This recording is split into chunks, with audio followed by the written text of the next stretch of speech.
They plotted to steal my inheritance, so I donated it all to charity and left the country without saying goodbye. Tell us where you're joining from. I'm always touched by how connected this community feels. I answered my grandmother's lawyer's call at 2:47 p.m. on a Tuesday, standing in my cramped Atlanta apartment kitchen.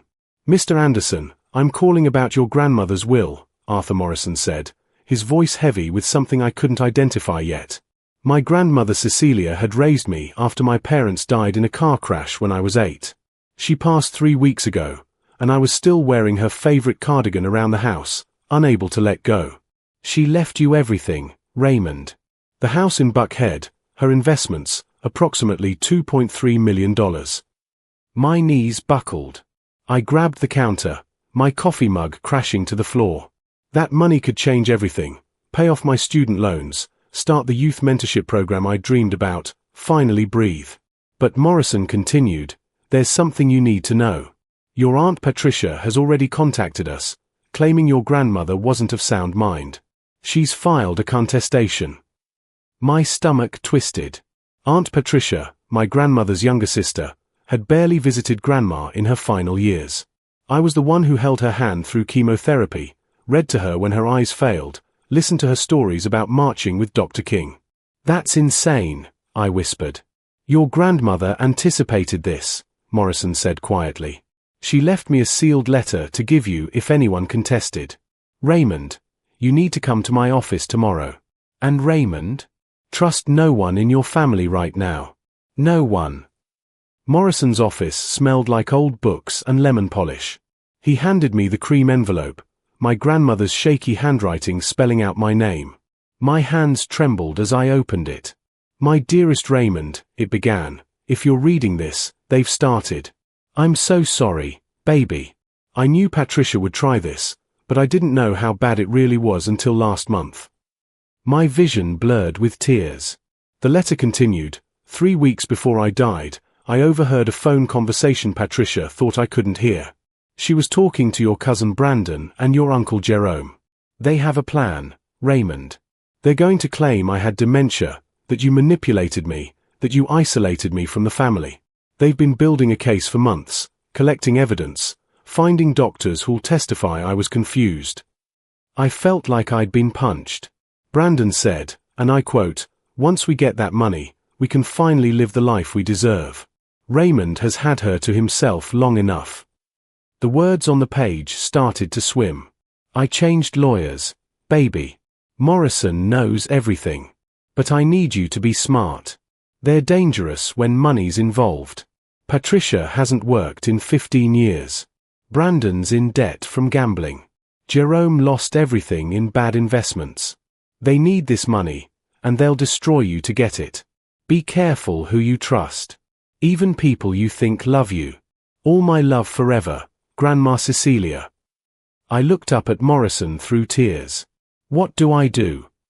Morrison advised me to attend the family meeting Patricia had organized, to hear them out while secretly recording everything. I sat in Grandma's living room, my living room now, legally, watching them file in like vultures. Patricia wore Grandma's pearl necklace, the one I'd watched Grandma wear every Sunday to church. She hadn't asked. She'd just taken it. Raymond, baby, Patricia cooed, settling onto the couch with her designer purse. We need to talk about Mama's wishes. She wasn't your Mama, I said flatly. She was your sister. Brandon smirked from the doorway, his expensive sneakers squeaking on Grandma's hardwood floors. My cousin had always resented that Grandma paid for my college while he dropped out sophomore year to pursue music. His rap career never materialized. Uncle Jerome stood behind Patricia like hired muscle, his jaw clenched. Boy, don't get disrespectful, Jerome warned. We're family. Family, I repeated. Where was this family when Grandma needed her medication picked up at midnight? When she couldn't make it to the bathroom alone? When she cried because the chemo made her so sick? Patricia's mask slipped for just a second, irritation flashing across her face. We all grieve differently, Raymond. But we need to discuss the estate fairly. It's only right that Cecilia's money be divided among all her family, not just hoarded by one person who happened to live close by. Hoarded. I stood up, my phone recording in my pocket. I was her caregiver for 3 years. I put my career on hold. I changed her sheets, cooked her meals, held her when she was scared. And we're grateful, Patricia said smoothly, too smoothly. That's why we're proposing you keep the house and $300,000. The rest should be divided fairly among the family. It's what Cecilia would have wanted if she'd been thinking clearly. There it was. The setup. If she'd been thinking clearly. I asked. Brandon stepped forward. Come on, cause. She was old and sick. You had a lot of influence over her. We're not saying you meant to, but maybe you, I know, suggested things that benefited you. My hands curled into fists. Get out. Raymond, be reasonable, Jerome said. We've already talked to a lawyer. We have evidence that Mama wasn't competent when she made that will. Doctor's notes, witnesses who'll testify she was confused. Witnesses you paid, I interrupted. Evidence you manufactured. Patricia stood, her voice turning ice cold. We're trying to be nice, Raymond. We can do this the easy way or the hard way. But that money isn't all yours. Sign the agreement to split it fairly, or we'll drag you through court and drag Cecilia's name through the mud. We'll tell everyone how you manipulated a sick old woman. How you isolated her from her real family. How you're just a greedy little boy playing victim. The room spun. These people, my family, were willing to destroy Grandma's memory, destroy me, for money. After they left, I called Morrison, my voice shaking with rage. They admitted it. I got it all recorded. Good, Morrison said. But Raymond, you need to see something. Come to my office now. Bring the recording. An hour later, I sat in Morrison's conference room while he pulled out a thick folder. Your grandmother gave me this 2 weeks before she died. She'd hired a private investigator.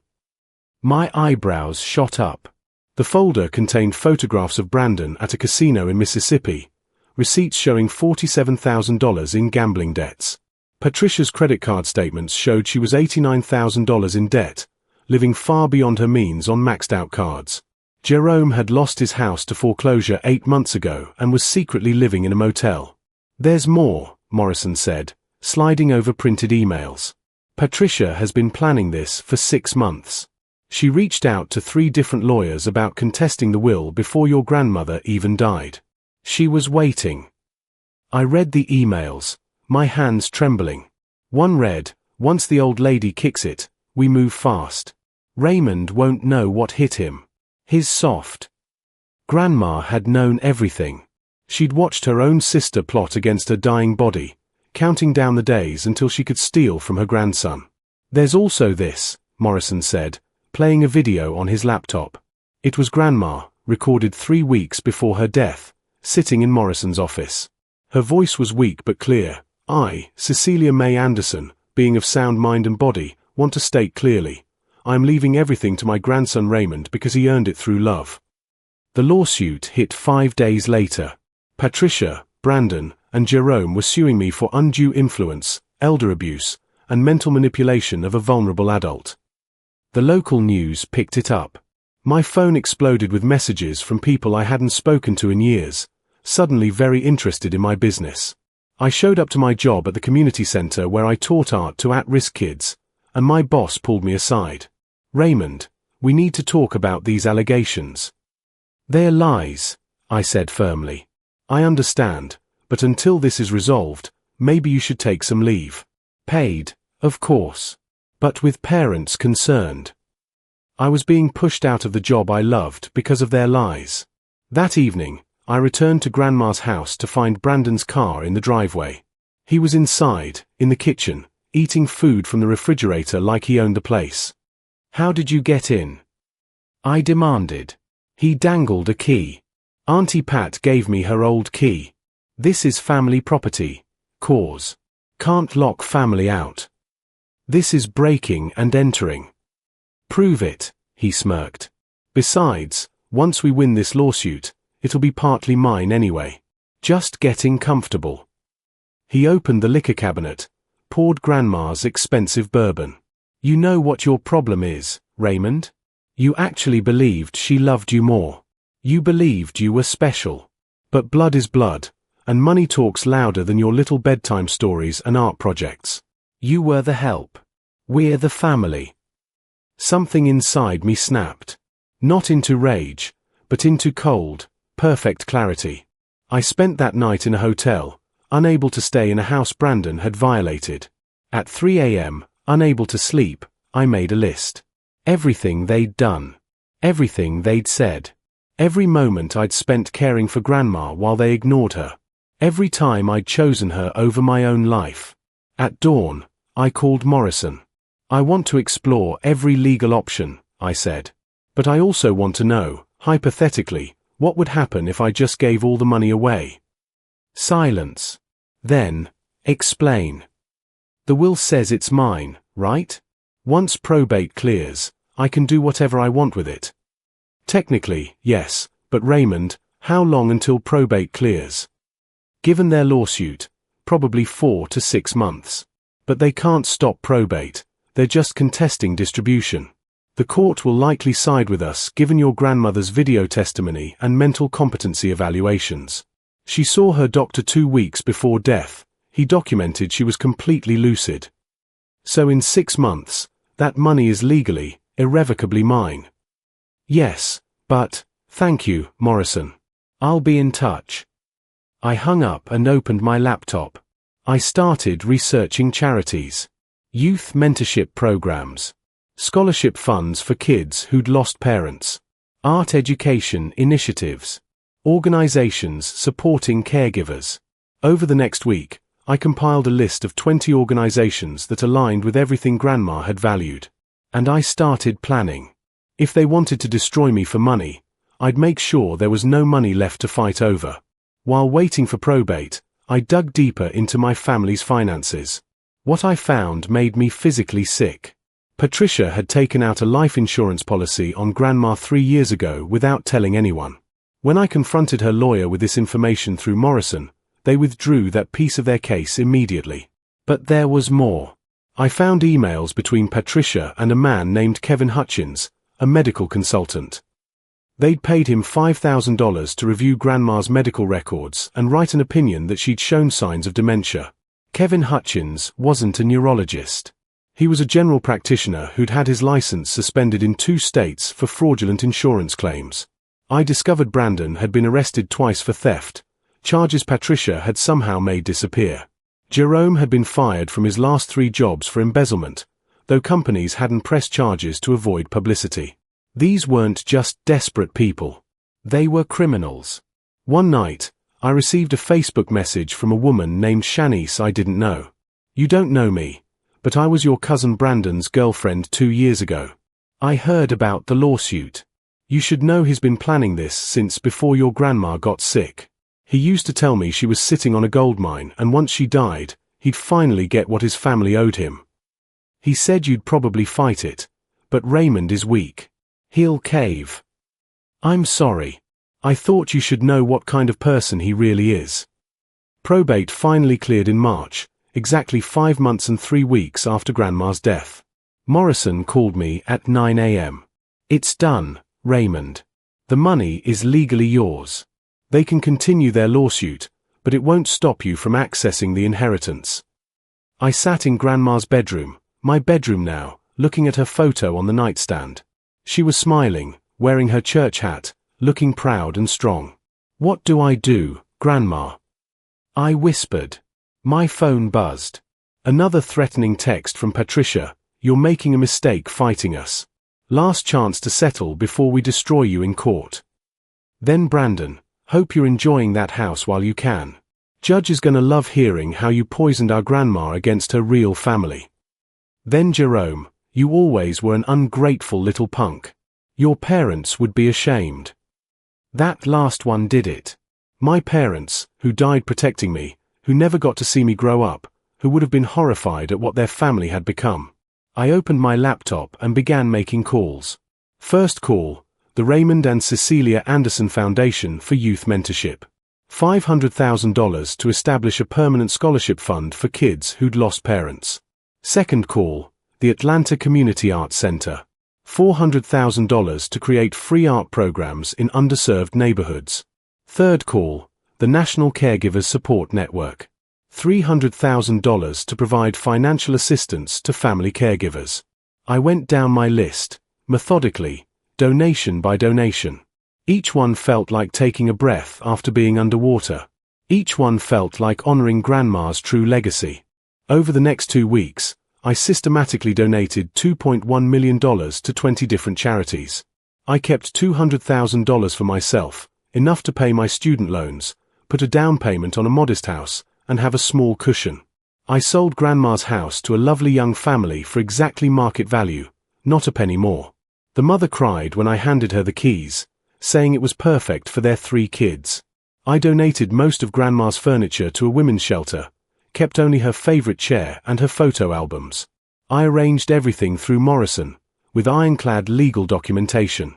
Every donation was properly recorded, tax receipts filed, legally bulletproof. On a Thursday morning, I called a family meeting. They showed up smug and confident, thinking I was finally ready to settle. Patricia, Brandon, and Jerome walked into Morrison's conference room expecting victory. Morrison handed each of them a folder. "What's this?" Patricia asked. "Documentation," Morrison said calmly. "Raymond has chosen to exercise his legal right to distribute his inheritance as he sees fit." I watched Patricia's face as she opened the folder and saw the donation receipts. "No," she whispered. "No, no, no, what?" Brandon snatched the papers. His face went purple. "You donated it? You gave away our money." "My money," I corrected. "The money Grandma left to me. I gave it to causes she cared about. Causes that actually help people instead of funding your gambling debts, your shopping addiction, and your fraudulent lifestyle." Jerome lunged toward me. Morrison stepped between us. "Touch him, and I call the police. We have everything documented, including your threats." "You spiteful little," Patricia was shaking. "Do you know what you've done? That was our future. Our security." "Your security." My voice was ice. "You mean the security of the woman you ignored while she was dying? The woman whose death you celebrated in emails I have copies of? The woman you tried to claim was mentally incompetent to steal from the grandson she actually loved?" Brandon swept the papers off the table. "We'll sue you for everything. We'll take what's left." "With what money?" I asked. "Your lawyer dropped your case yesterday when I sent him evidence of your fraudulent medical testimony. Kevin Hutchins is under investigation, by the way. Turns out using a doctor with a suspended license to create false medical opinions is illegal. Who knew?" Patricia's mouth opened and closed like a fish. "There's more," Morrison said, sliding over another folder. "Raymond has filed a restraining order against all 3 of you. You're not to contact him, approach him, or enter any property he owns. Violation will result in immediate arrest." "You can't do this." Jerome roared. "We're family." "Family," I repeated, standing up. "Let me tell you about family. Family is showing up. Family is sacrifice. Family is love without conditions. You 3 are just people who share some DNA with a woman who deserved better than you." I walked toward the door, then turned back. "Grandma knew what you were. She spent her last months protecting me from you. And you know what? Every kid who gets a scholarship in her name, every caregiver who gets support, every child who discovers art, they're more family to me than you ever were." I spent my last night in Atlanta at my friend Jamal's apartment. He'd been my rock through everything, never once asking for anything, just being present.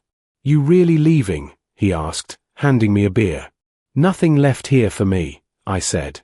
"Not with them knowing where I am. Besides, I got accepted to that graphic design program in Barcelona. Scholarship covers most of it, and I have enough saved now to make it work." "Barcelona," Jamal shook his head, smiling. "From Atlanta to Spain. That's wild, bro. Grandma always said I should see the world. Said she didn't travel enough when she was young." We clinked bottles. When she took me in after my parents died, she told me something I never forgot. She said, "Raymond, sometimes family is who you choose, not who you're born to. Choose people who choose you back." "Wise woman," Jamal said. "The wisest." The next morning, I boarded a plane with 2 suitcases, Grandma's photo album, and her favorite cardigan. I didn't tell Patricia, Brandon, or Jerome I was leaving. No forwarding address. No goodbye. I changed my phone number during my layover in New York. My social media accounts were deleted before I touched down in Spain. I vanished from their lives as completely as they tried to erase my value from Grandma's. 3 days after I landed in Barcelona, Morrison emailed me a news article. Patricia had declared bankruptcy. Brandon had been arrested for attempting to forge documents related to another estate. Jerome was being investigated for the fraud I'd reported. The article mentioned me only as the grandson who donated his inheritance to charity. They'd wanted to paint me as the villain. Instead, I became the hero of a story they couldn't rewrite. 6 months later, I stood in a small gallery in Barcelona, surrounded by my paintings. The show was called Inheritance, pieces exploring family, loss, betrayal, and liberation. My Spanish was getting better. I'd made friends, real friends who knew nothing about lawsuits or money, who liked me for my terrible jokes and decent cooking. I taught art to refugee kids twice a week, watching them discover color and possibility the way Grandma had once watched me. My phone buzzed with an email from Morrison. Patricia had tried one final lawsuit, claiming emotional distress. It was dismissed with prejudice. The judge had noted that the plaintiff's documented attempt to defraud her nephew precludes any claim of emotional harm. Attached was a photo Morrison thought I'd appreciate. It showed the Raymond and Cecilia Anderson Foundation's first scholarship ceremony. 20 kids, all who'd lost parents, receiving full college scholarships. One girl in the front row looked just like I had at her age, scared but hopeful, carrying grief but still dreaming. That's when I knew I'd won. Not because I'd beaten them in court or escaped their toxicity. I'd won because I'd transformed their greed into something beautiful. I'd turned their betrayal into hope for kids who needed it. Grandma would have been proud. That evening, I sat at a cafe overlooking the Mediterranean, sketching in my notebook. An older woman at the next table smiled at me. "You look happy," she said in accented English. I thought about everything, the pain, the betrayal, the loss, the freedom, the new life I was building. "I am," I said, and meant it. Because sometimes the best inheritance isn't money. It's knowing your worth, choosing your family, and having the courage to walk away from people who don't deserve you. Sometimes the best revenge is living well, and making sure the money they wanted so badly changes the world instead of lining their pockets. I finished my coffee, paid the bill, and walked back to my apartment through ancient streets in a city that felt more like home than Atlanta ever had. Behind me was everything toxic. Ahead was everything possible. And for the first time since Grandma died, I felt her with me, not in grief, but in joy. If you believe family should be based on love, not greed, hit that subscribe button. Only manipulators like Patricia, Brandon, and Jerome won't subscribe because they know they're on the wrong side of this story. Drop a comment saying, "I stand with Raymond," if you think people who betray family trust for money deserve to lose everything. Show me you're nothing like those greedy parasites. And smash that like button if you believe real inheritance is about legacy, not dollar signs. Anyone who disagrees is probably plotting their own family betrayal right now.